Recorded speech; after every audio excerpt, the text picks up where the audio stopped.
Hey person, it is time for an honest discussion about weight loss. Why is it time? I don't know, I decide these things at random. Talking about weight loss is tricky because everyone is different. There is no one size fits all, and sometimes diets or certain eating behaviors can be dangerous. Like what I talked about in the why I'm not gonna do keto video. Or you can go extreme and then fail and then rebound even harder. And also, maybe weight loss shouldn't be the end goal depending on your situation. Point is, I'm no expert, I'm not a dietitian, I'm not a doctor, I'm just a guy who has tried a bunch of stuff and has successfully lost weight over the years and gained weight and then lost it again and maintained weight. And I believe I'm in a pretty healthy place with healthy eating behaviors and a good relationship with food, and I just want to share what I do, just what works for me. So I made a big list. That's right, I have a notes app. Kind of a big deal. Number one, play the long game. You want fast results. That's what everyone promises. That's what all commercials promise. That's what all YouTube titles promise. And there are ways to lose weight fast. Some of them might be unhealthy. And I think that's what I wanted at first too. But after doing this for years and years, I realized the only way is to just take it slow. Figure out ways to modify your default behavior in ways that are not disruptive, in ways that you maybe enjoy for the long term. There will be ups and downs, accept that. Life will change, habits change, your health changes, your dreams and desires change. Next on the list, quit cold turkey sometimes. In other words, try things. You've seen me try lots of challenges. I do them because it makes good content, but also I legitimately am curious as to whether the things work. Intermittent fasting was kind of a game changer for me. Quitting added sugar, the walking challenges, all of them in some way taught me something. I guess what I'm saying is if you hear about some new fad, what has worked for me is to avoid the mindset of that's not for me and just try it and see. Again, within reason. Some of these things might be dangerous. Rule of thumb, if it sounds nuts, it might be nuts. Read about it. I quit some things completely. Now, I don't drink sugary drinks at all. I don't drink soda. I don't drink juice. I will have kombucha once in a while. I've been known to kombucha. What's that Logan Paul drink? I don't drink Prime. I don't drink Amazon Prime. That's a delivery service and a place to watch shows, so don't drink Amazon Prime. Or Optimus Prime, or Metroid Prime Remastered, Prime Numbers, the movie Primer, or Leanne Primes. These are not edible. Well, technically one is, but cannibalism is illegal. This one might be a challenge for some of you. I drink my coffee black. Currently doing no alcohol for a whole year. We've quit alcohol multiple times. That's one thing I go back to occasionally, but every time I've done it, I end up drinking less overall. Also, since that first no added sugar challenge video we did, I am very aware of how much sugar is in everything now. I saw a comment, someone saying, there's nothing wrong with sugar. It's from plants. It's natural. And a lot of people say, you need sugar to live, blah, blah, blah. Yes, those things are true. Problem with added sugar is, evolutionarily speaking, we've never consumed this much sugar this quickly. We've never had a readily available source of refined sugar. And sugar is a quick burst of energy that burns quickly, and when you have too much, it is converted into fat, and you crash and you get hungry. It causes you to eat more things because it doesn't fill you up for long. The problem is, it is so yummy.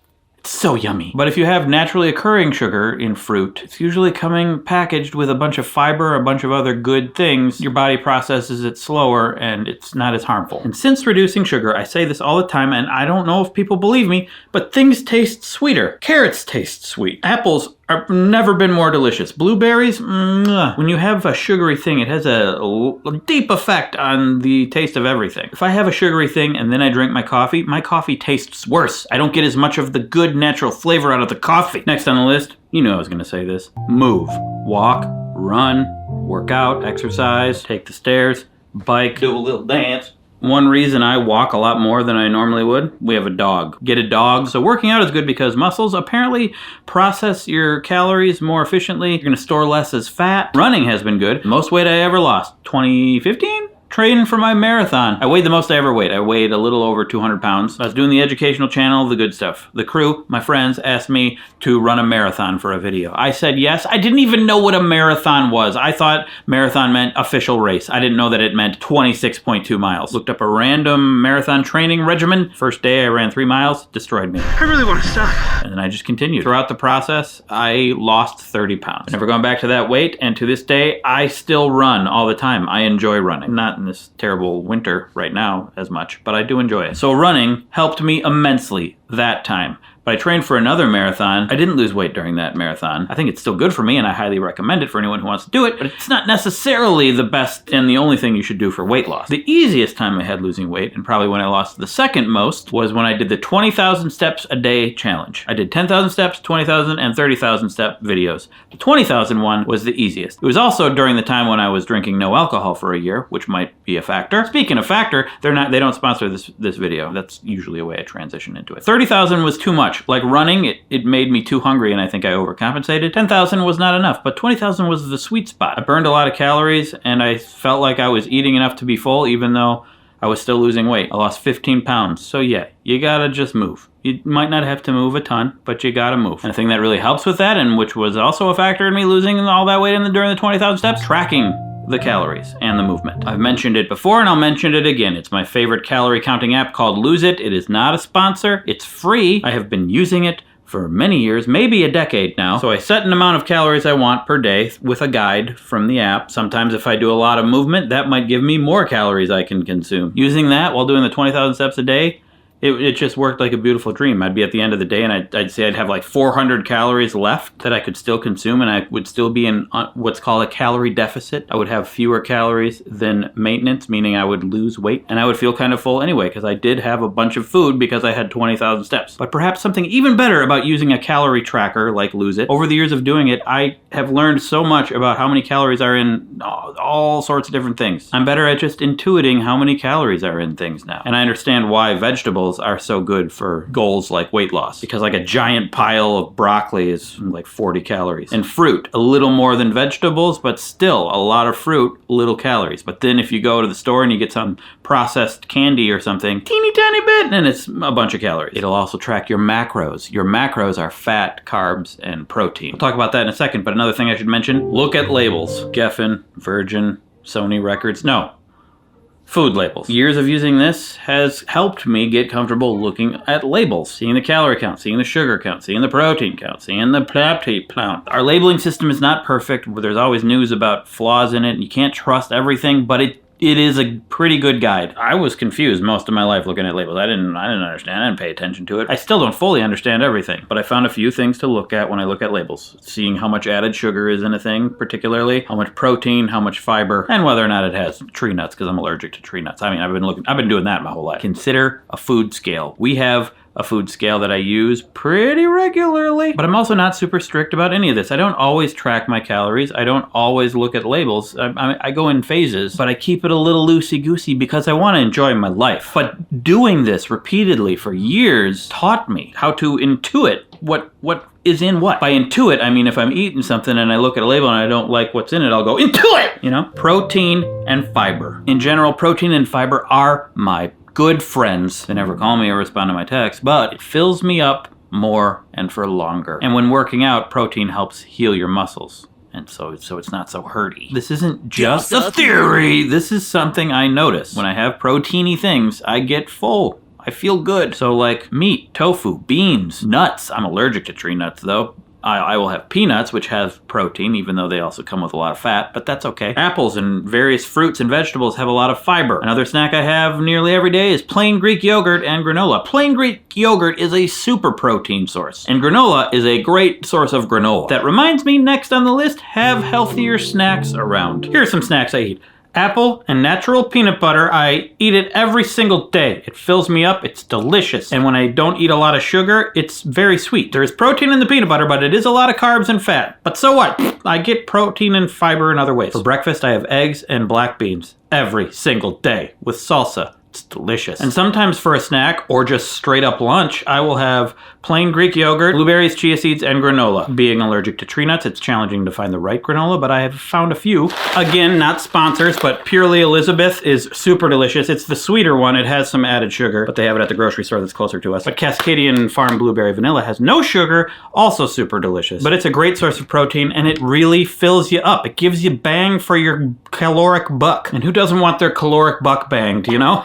What? are we talking about? What are we even talking about? Another snack I go to actually is the sponsor of this video, Huel. Thank you, Huel, for sponsoring. She jumped into my lap, so. Huel is awesome. Huel jumped into my lap as well. It's a very easy way to get a really healthy meal with no preparation. I have it nearly every day. You just put some water in a thing, and then you put the powder in the thing, and you shake it up. It's delicious, and it fills you up. Look at all the good things in it. 40 grams of protein, 27 essential vitamins and minerals. Way better way to get minerals than what I usually do, chewing on rocks. It's not good for the teeth or the anything. I like the black edition, which is their low carb, high protein powder meal. Is there a way to make that more alliterative? Protein powder package? That'll do. Black banana flavor. Again, alliterative. Black banana bite, except you don't bite it, you drink it. Black banana breakfast, except you can eat it anytime. Black banana banquet.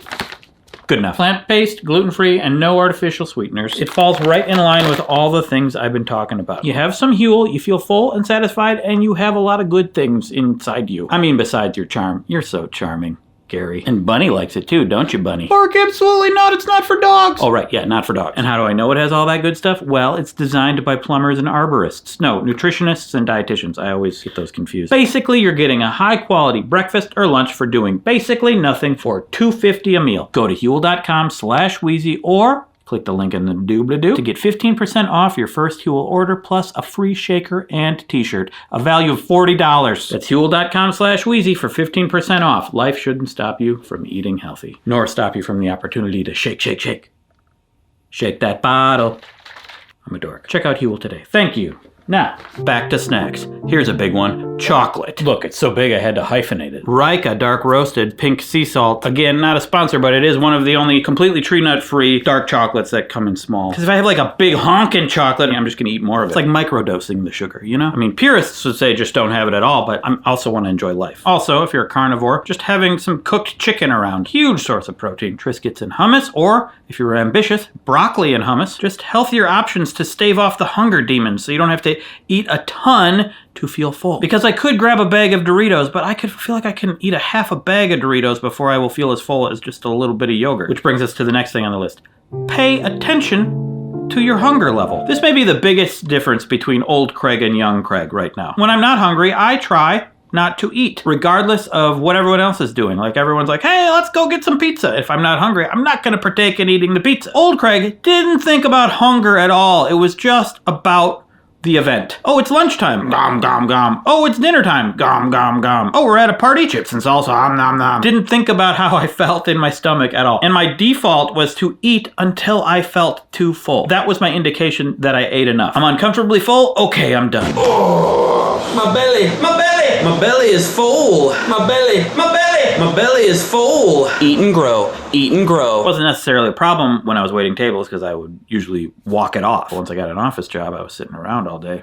Didn't walk it off. Nowadays, I realize that is the worst feeling. Feeling too full, it's awful. It's uncomfortable. I try very hard to avoid it now. I eat slowly. I'll order smaller portions. I'm much more worried about too much food than not enough. It's sort of because of health, but it's more because of just being comfortable. I don't want to feel too full. It's a bad feeling. Okay, sometimes it's a good feeling if all you're gonna do the rest of the day is lay on your back and watch. What's a good show example to say here? Welcome Back, Kotter? Too old. Game of Thrones? Too new. Pete and Pete? Maybe. Too my generation? Skibbity Toilet. Ridiculous. I get to say toilet. I like that. Skibbity toilet. Also, they say it takes about 10 to 20 minutes before you actually feel full after eating. So eating slow helps, or eat some, and if you still feel like you want to have more, maybe wait 10 to 20 minutes. Almost always when I wait 10 to 20 minutes, I feel too full and I don't even want any more. Sometimes when we're at a restaurant and we're gonna have some dessert, I eat faster because I wanna get it in before I'm too full. I want the goods in my mouth and my tum-tum. It's not good behavior, but sometimes indulge. Sometimes enjoy yourself. Either be in the phase or don't. If I'm in a phase where I'm trying to lose weight, I weigh myself every morning. After I get up, when I'm in my undies, I get on the scale at the same time and I see if it's going up and down. That motivates me if I'm in a phase where I'm losing weight. If I'm not in a phase where I'm losing weight, I don't track calories, I don't weigh myself. I'm gonna probably let myself go a little bit right now, and that's fine. If I just weigh myself, then I'm not even enjoying it. What's the point in weighing myself if I know I'm not trying? Also for motivation in the phase of losing weight, I read about losing weight. I read about people who lost weight, I read about the long-term health benefits, and I notice how I feel when I feel lean and hungry, and it's a good feeling. It's a better feeling than feeling full. It's good for your heart. It reduces risk of lots of disease later on in life, maybe early on in life. It helps your breathing, especially if you have asthma. My asthma has never been less of a problem than it is now, and probably from all the exercise and watching what I eat. It has reduced pain for me. There was a time where I had some pain in my back, and I had a pain in my arm, and then I lost like 5 pounds, and the pains went away. So continually reminding myself of these benefits motivates me. But only when I'm in a weight losing phase. If I'm not in a weight losing phase, I'm gonna indulge. And I also recognize these things go in phases. Life changes. I'm gonna have ups and downs as long as I continue to return to the ups, depending on what we are defining as up and down. The ups of health, the downs of pounds. I don't know. Recognize the role of ritual in eating. Ritual. Often I notice I'm eating out of habit because it's a certain time of day, or I finished a certain task, like, oh, I'm done with this video, time to have some chocolate, whether I'm hungry or not. Really pay attention to why you're eating and whether you need the food at that time. I think evening time is the biggest challenge. When I'm in a losing weight phase, I avoid indulging for breakfast and lunch and too much snacking so that I have enough time in the evening to screw up. Because the evening is relaxing time. I don't want to worry about any of my goals or my health or whatever. I just want to sit down and enjoy my life, have some snackies. If I protect the evening, give it a little calorie bubble, I'm going to be better off. Next section. Be wary of health gurus. I realize the irony of me saying that. I include myself. Don't believe everything I say. I'm an idiot. I find that a lot of people who give health advice or productivity advice or any advice might just be exceptional people in that field that they're talking about. Maybe they were just built for this thing they're good at, and it wasn't that hard to achieve what they've achieved, and they're trying to make it universal even though it really isn't. Also, they've made it their job, so they're motivated to do all these things that they're telling you need to do to be healthy because they're making money. It's not necessarily true. What worked for them will work for you. So be wary, but I don't think that means don't try things. Sometimes good advice is just good advice. Another thing to be wary of is images of results. It is my theory that many people exaggerate. Observe. Check out my after photo, bro. Look at my gains and losses. Whew, I'm glad that's done. It's just so easy to do. If you're gonna get attention and make money doing this, people are gonna do it. You see how easy that is? I gotta think like at least 70% of people are doing that. Right? So just rule of thumb, if they're trying to sell you something, they might smell of something. Lies! But maybe not. They might have good advice. Lastly, you will plateau. I find out that when I first get into weight loss mode, the weight's falling off. I'm like, this is easy! But you will hit a plateau. Everyone does eventually. It might be more of a challenge. You might keep losing the weight, but losing it slower. You might just stop. It might just seem impossible. I don't think that's a reason to give up. I think you're still being healthy even if you're not losing weight. That's just a number. But just know that that's going to happen and don't let it discourage you. You may start gaining weight again. Life goes in phases. That's fine. That doesn't mean it's over. That doesn't mean you have to quit. Or you can quit if you want. Live your life. I'm not your mom. I don't think I'm your mom. If I am your mom, I don't remember. I might have a Tyler Durden situation going on there. After warning. Spoiler. One more thing. Drink water. Carry a water bottle around with me all the time. You're gonna have to pee a lot though. Maybe wear a diaper. I don't wear a diaper, as far as you know. But drink water and pee. Don't drink pee. Drink water. Perform the act of peeing. You get what I'm saying. Oh my God. That's it. That's the best advice I can give, I think. Unless I forgot something. But hey, I'm gonna keep making videos, so that's great. More content for later. Thank you for watching. Did you know that I do a newsletter every Tuesday? Did you know that I have a second channel called WHEEZY News, which I do things on sometimes? Did you know that I do a podcast with my friend called Two Guys Talking About Lettuce? Did you know that I upload these videos now as podcasts on all the podcast platforms? All of this linked down there. I'll probably have affiliate links for all of these products. Also remember to check out Huel. I don't know why I feel promoty right now, but I do. I have a Patreon where you can support me. I'm also in a band called Driftless Pony Club. I'm also in a band called Violet Palms. I do a lot of things. Also working on a screenplay. I'm making some progress. Nothing linked to for that though. I don't want you to steal my ideas. I think that's it. Yep. I hope this helped. Exercise. Drink water and pee.